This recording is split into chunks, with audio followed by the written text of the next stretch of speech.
ವಿಶ್ವಾಮಿತ್ರ ಮಹರ್ಷಿಗಳು ಅತಿ ಘೋರವಾದ ತಪಸ್ಸನ್ನು ಆಚರಣೆ ಮಾಡುತ್ತಾರೆ. ಅವರು ಈ ರೀತಿಯಾಗಿ ತಪಸ್ಸನ್ನು ಮಾಡುತ್ತಿದ್ದಾಗ ದೇವತೆಗಳಿಗೂ ಮತ್ತು ದೇವತೆಗಳ ಅಧಿಪತಿಯಾದ ಇಂದ್ರನಿಗೂ ವಿಶೇಷವಾದಂತಹ ತಾಪ ಉಂಟಾಗುತ್ತೆ.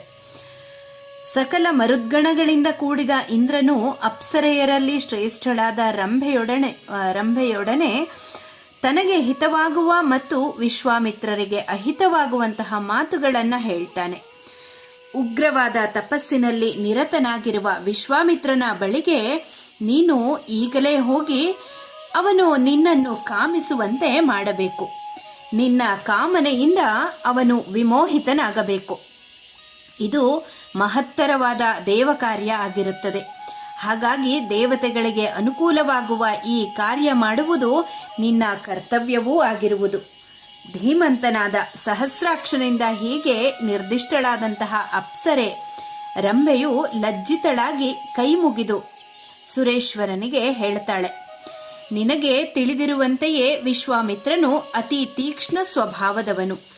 ವಿಘ್ನ ಮಾಡಲು ಹೋದ ನನ್ನ ಮೇಲೆ ಅವನು ಖಂಡಿತವಾಗಿಯೂ ಕೋಪಗೊಂಡು ಆ ಕೋಪಾಗ್ನಿಯಿಂದ ನನ್ನನ್ನು ಸುಟ್ಟು ಬಿಡುತ್ತಾನೆ. ಇದರಲ್ಲಿ ನನಗೆ ಯಾವ ಸಂಶಯವೂ ಇಲ್ಲ. ಹಾಗಾಗಿ ನನಗೆ ನಿನ್ನ ನಿರ್ದೇಶದಂತೆ ನಡೆಯಲು ಭಯವಾಗಿದೆ. ಈ ಕಾರ್ಯಕ್ಕೆ ನನ್ನನ್ನು ನಿಯೋಜಿಸದೆ ನನ್ನನ್ನು ಅನುಗ್ರಹಿಸು ದೇವಾ ಎಂಬುದಾಗಿ. ಹೀಗೆ ಭೀತಳಾಗಿ ಭಯವಿಹ್ವಲಳಾಗಿ ಗಡಗಡನೆ ನಡುಗುತ್ತಾ ಬದ್ಧಾಂಜಲಿಯಾಗಿ ನಿಂತಿದ್ದಂತಹ ರಂಭೆಗೆ ಇಂದ್ರನು ಪುನಃ ಹೇಳ್ತಾನೆ, ಭಯಪಡಬೇಡ ರಂಭೆ, ನನ್ನ ಶಾಸನದಂತೆ ನಡೆಯಲು ನಿಶ್ಚಯ ಮಾಡು. ಮೇಲಾಗಿ ನಾನು ನಿನ್ನೊಬ್ಬಳನ್ನೇ ವಿಶ್ವಾಮಿತ್ರನ ಬಳಿಗೆ ಕಳುಹಿಸುವುದಿಲ್ಲ. ನಿನ್ನ ಸಹಾಯಕ್ಕೆ ಮಧುಮಾಸವಿರುತ್ತದೆ. ಚಿಗುರುಗಳಿಂದ ವಿಕಸಿತವಾದ ವೃಕ್ಷಗಳಲ್ಲಿ ಕೋಗಿಲೆಗಳು ಸುಮಧುರವಾಗಿ ನಿನಾದ ಮಾಡುತ್ತಿರುತ್ತವೆ. ಮನ್ಮಥ ಸಮೇತನಾಗಿ ನಾನು ನಿನ್ನ ಜೊತೆಯಲ್ಲಿಯೇ ಇರುತ್ತೇನೆ. ನಿನ್ನ ರೂಪವನ್ನು ಮತ್ತೂ ಹೆಚ್ಚಿನ ಸೌಂದರ್ಯ ಉಳ್ಳದ್ದನ್ನಾಗಿ ಮಾಡಿಕೊ. ಅಪ್ರತಿಮವಾದ ಅಂತಹ ರೂಪರಾಶಿಯಿಂದ ಕೂಡಿ ಹಾವಭಾವಾದಿಗಳಿಂದ ತಪಸ್ವಿಯಾದಂತಹ ಕೌಶಿಕ ಮಹರ್ಷಿಯ ಮನಸ್ಸನ್ನು ಭೇದಿಸಿಬಿಡು. ರಂಭೆಯು ದೇವೇಂದ್ರನ ಮಾತುಗಳನ್ನು ಕೇಳಿ ಮಹರ್ಷಿಯ ತಪೋವಿಘ್ನ ಕಾರ್ಯಕ್ಕೆ ಒಪ್ಪಿಗೆಯನ್ನು ನೀಡಿ ಚೆಲುವಾಗಿದ್ದಂತಹ ತನ್ನ ಶರೀರವನ್ನು ದಿವ್ಯಾಭರಣಗಳಿಂದಲೂ ದಿವ್ಯಾಂಬರಗಳಿಂದಲೂ ಮತ್ತು ಇನ್ನಷ್ಟು ಚೆಲುವಾಗಿ ಅಲಂಕರಿಸಿಕೊಂಡು ಮಂದಹಾಸದಿಂದ ಕೂಡಿದ ಲಲಿತೆಯಾಗಿ ವಿಶ್ವಾಮಿತ್ರರು ತಪಸ್ಸು ಮಾಡುತ್ತಿದ್ದ ಆಶ್ರಮಕ್ಕೆ ಹೋಗಿ ತನ್ನ ಹಾವಭಾವಗಳಿಂದ ಅವರನ್ನು ಕಾಮಕೇಳಿಗಾಗಿ ಪ್ರಚೋದಿಸಿದಳು. ಇಂದ್ರನು ಮೊದಲೇ ಸಿದ್ಧಪಡಿಸಿದ್ದ ಯೋಜನೆಗೆ ಅನುಸಾರವಾಗಿ ಚಿಗುರೆಲೆಗಳಿಂದ ಕೂಡಿದ ವೃಕ್ಷಗಳ ಮೇಲೆ ಕೋಗಿಲೆಗಳು ನಿನಾದ ಮಾಡುತ್ತಿದ್ದವು. ಕೋಗಿಲೆಯ ಸುಮಧುರವಾದ ಕೂಜಿತವನ್ನು ವಿಶ್ವಾಮಿತ್ರರು ಕೇಳಿದರು.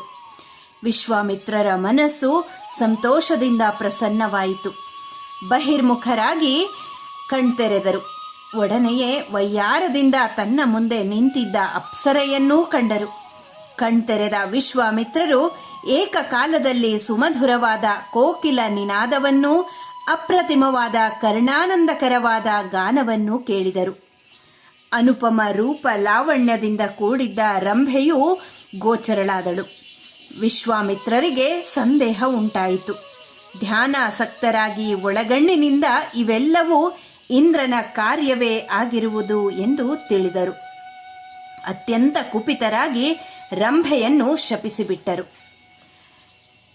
ಕಾಮ ಕ್ರೋಧಾದಿ 6 ಶತ್ರುಗಳನ್ನು ನಿಗ್ರಹಿಸಬೇಕೆಂಬ ಇಚ್ಛೆಯಿಂದ ತಪಸ್ಸು ಮಾಡುತ್ತಿರುವ ನನ್ನನ್ನು ನಿನ್ನ ಹಾವಭಾವಾದಿಗಳಿಂದ ವ್ಯಾಮೋಹಿತನನ್ನಾಗಿ ಮಾಡಲು ಮತ್ತು ತಪಸ್ಸಿನಿಂದ ಪರಾಂಗುಖನನ್ನಾಗಿ ಮಾಡಲು ಯತ್ನಿಸಿದೆಯಲ್ಲವೇ?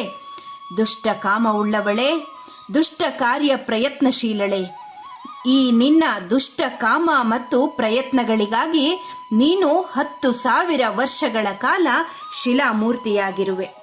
ನನ್ನ ಕ್ರೋಧದಿಂದ ಕಲುಷಿತಳಾದ ನಿನ್ನನ್ನು ಮಹಾ ತೇಜಸ್ವಿಯಾದ ತಪೋಬಲಯುಕ್ತನಾದ ಬ್ರಾಹ್ಮಣನೊಬ್ಬನು ಉದ್ಧರಿಸುತ್ತಾನೆ. ಅವನ ಅನುಗ್ರಹದಿಂದಾಗಿ ನೀನು ಶಿಲಾರೂಪವನ್ನು ಬಿಟ್ಟು ಪುನಃ ನಿನ್ನ ಸುಂದರ ರೂಪವನ್ನು ಪಡೆಯುತ್ತಿ. ಈ ರೀತಿಯಾಗಿ ರಂಭೆಗೆ ಪ್ರತಿಶಾಪವನ್ನೂ ಕೊಟ್ಟು ವಿಶ್ವಾಮಿತ್ರರು ಕಾಮದಹನ ಮಾಡಿದರೂ ಕೋಪವನ್ನು ದಮನ ಮಾಡಿಕೊಳ್ಳಲು ಸಮರ್ಥರಾಗಲಿಲ್ಲ. ಹಾಗಾಗಿ ರಂಭೆಗೆ ಶಾಪವನ್ನು ನೀಡಿ ತಪಸ್ಸಿನ ವ್ಯಯ ಮಾಡಿಕೊಂಡು ತಮ್ಮ ಆತ್ಮಕ್ಕೂ ಸಂತಾಪವನ್ನು ತಂದುಕೊಂಡರು. ವಿಶ್ವಾಮಿತ್ರರ ಮಹತ್ತರವಾದ ಶಾಪದ ಕಾರಣದಿಂದಾಗಿ ರಂಭೆಯೂ ಒಡನೆಯೇ ಶಿಲಾಪ್ರತಿಮೆಯಾದಳು. ವಿಶ್ವಾಮಿತ್ರರ ಉಗ್ರವಾದ ಶಾಪದ ವಾಕ್ಯವನ್ನು ಕೇಳಿ ಕಂದರ್ಪ ಇಂದ್ರರಿಬ್ಬರೂ ತಮ್ಮ ತಮ್ಮ ಲೋಕಗಳಿಗೆ ಹಿಂದಿರುಗಿದರು. ಕೋಪಗೊಂಡು ಶಾಪವಿತ್ತ ಕಾರಣದಿಂದಾಗಿ ತಪಸ್ಸಿನ ವ್ಯಯವಾಯಿತು. ಇಂದ್ರಿಯಗಳು ಹತೋಟಿಗೆ ಬರಲಿಲ್ಲ. ಹೀಗೆ ಮನೋವಾಗೀಂದ್ರಿಯಗಳು ಉದ್ವಿಗ್ನವಾದುದರಿಂದ ವಿಶ್ವಾಮಿತ್ರರ ಆತ್ಮಕ್ಕೆ ಶಾಂತಿ ಎಂಬುದೇ ಸಿಕ್ಕಲಿಲ್ಲ.